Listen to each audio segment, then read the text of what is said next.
제가 제 아버님이 살아계시던 그 고향에 그 노인 학교에서 150분의 노인네들이 하는 노인대학에 가서 강의를 한번 한 적이 있어요. 죽은 다음에 과연 어떤 세계가 펼쳐지는가에 대한 내용이었어요. 근데 사실 그런 강의를 처음 하다 보니까 나름 준비를 많이 해가지고 갔지만 좀 이거 잘못 얘기했다가 큰 봉변당하는 건 아닌지 여러 가지 의구심이 생기더라고요. 그런데 우리가 이 시점에서 한번 생각해 볼 점이 있다고 생각합니다. 우리는 죽은 다음에 어떤 일이 벌어진다는 것에 대한 이야기를 들어본 적이 한 번도 없어요. 사람들은 참 이상합니다. 애가 태어나면 생일을 기억하고 생일날 잔치도 해주고 결혼을 하면 결혼식도 중시하고, 그런데 사람이 죽으면 죽은 것에 대해서 제삿날을 기억하고 뭐 이러려고 하지만 죽음이 어떤 것인지, 죽은 다음에 어떤 일이 벌어지는지, 과연 죽으면 어떻게 우리가 준비를 해야 되는지에 대해서 공부한 적은 한 번도 없어요. 사실 이건 정말 굉장히 중요한 사실인데도 불구하고 아마 세상에 사는 것 중에 가장 중요한 거를 저보고 접어라 한다면 저는 죽는 순간이라고 말하고 싶어요. 그렇게 죽으면 굉장히 중요한 사람의 행사인 것입니다. 그런데 미국의 레이먼드 무디라는 의사가, 의학 박사인 의사가 사람들을 이렇게 진찰하고 하다 보니까 죽었다 살아난 사람들이 많은 거야. 그래서 그 사람들 이 얘기를 들어서 적었어요. 그런 걸 130번 이상을 해보니 죽은 사람들의 내용이 거의 비슷하더라는 것입니다. 나타나는 증상이 거의 비슷하더라는 거예요. 별반 차이가 없고 다 같은 맥락으로 움직이더라는 것입니다. 또 이런 말이 있잖아요. 깨달음을 얻는다. 사람이 깨달음을 얻는다는 걸 어떻게 생각하시는지는 모르겠지만 사람은 확실히, 여러분, 탁구를 치면 1부, 2부, 3부, 4부 이렇게 8부까지 나눠지잖아요. 바둑도 마찬가지 아닙니까? 1급서부터 단도 있고 그 이하로는 9급, 8, 뭐 몇 가지도 이렇게 나눠지잖아요. 실력 차이가 분명히 있는 것입니다. 영적으로도 마찬가지라는 점을 알아야 됩니다.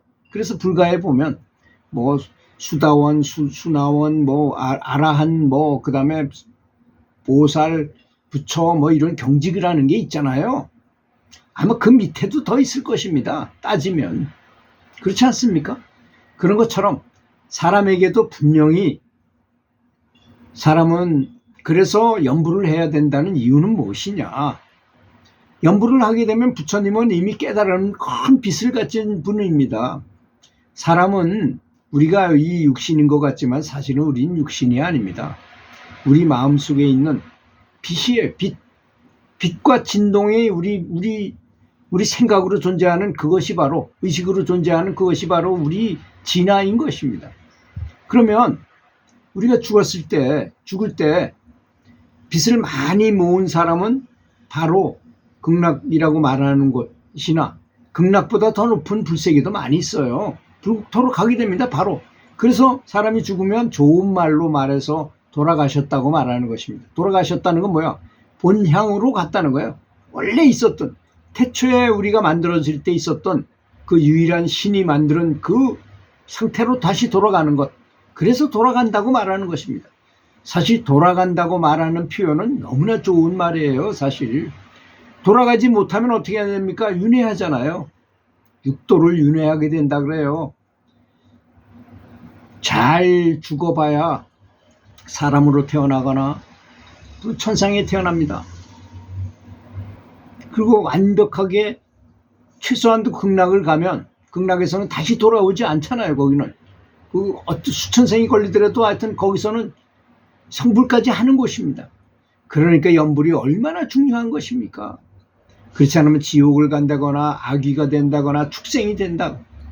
사람만 돼도 굉장히 어려운 거예요. 그거는 사람으로 환생하는 것도 어렵기 때문인 것입니다. 그런데 연불하는 사람은 극락에 바로 가서 다시는 돌아오지 않는다는 것입니다. 여러분, 이것은 굉장히 중요한 일입니다. 자, 그래서 책 속으로 다시 돌아가서 여러 사람들의 사례를 죽었다 산 사람들의 사례를 조사해 보니 그 사람들이 죽거나 어떤 일로 인해서 뭐 갑자기 어떤 충격에 인해서 육신을 떠난 후에 첫 번째 증상이 커다란 환희와 자유를 느꼈다고 합니다. 그래서 깨달은 분들의 말씀을 들어보면 다 큰 자유와 사랑과 평화를 느낀다는 거 아니겠습니까? 즉 터널같이 생긴 차를 타고 엄청나게 빠른 속도, 광속보다 더 빠른 속도로 머나먼 나라로 날아가서 거기에 하얀 빛을 가진 빛의 존재를 만나서 사랑으로 충만한 존재들에게 환영을 받는다는 것입니다. 그게 비슷해요. 그게 너무나 비슷합니다. 어떤 사람이든 간에. 우리가 이제 사람이 깨달음을 얻을 체험할 때도 어느 정도는 이와 비슷한 체험을 하게 된다고 합니다. 그래서 성경에 보면 매일 죽는 사람 성인에 대해서 나와요. 매일 죽는다. 소크라테스도 자기도 매일 죽는다 그랬어요. 그리고 실제로 죽을 때는 내가 매일 매일 가던 길을 가니까 뭐 하나도 어색하지 않다 그러면서 웃으면서 돌아가셨잖아요. 그분이. 그런 것입니다. 깨달았다고 하는 것은 높은 세계의 진동과 연결돼서 살고 있다는 걸 말하는 것입니다.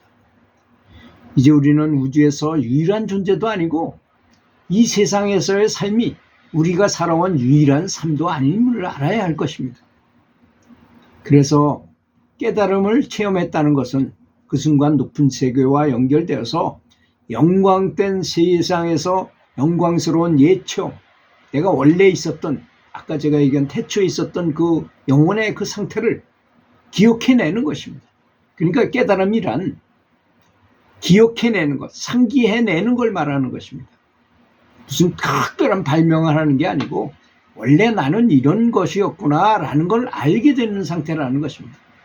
사람들이 죽을 때의 경험도 똑같다고 합니다. 죽음을 경험할 때 사람들은 대부분 영화가 눈앞에 펼쳐지는 것처럼 지난 생을 하이라이트처럼 쫙 보게 된다 그러잖아요. 하지만 죽음을 경험한 사람들은 대부분 다른 세계에서 이번에 살았던 그 생밖에 볼 수 없다는 것입니다. 하지만 깨달음을 얻은 사람은 수백 수천 생을 거슬러 올라가서 다 볼 수 있고 이 세계뿐만 아니라 많은 세계를 체험할 수 있다는 것입니다. 그러니 우리가 연구를 한다는 것이 그렇게 굉장히 중요한 것이라는 것을 알아야 될 것입니다.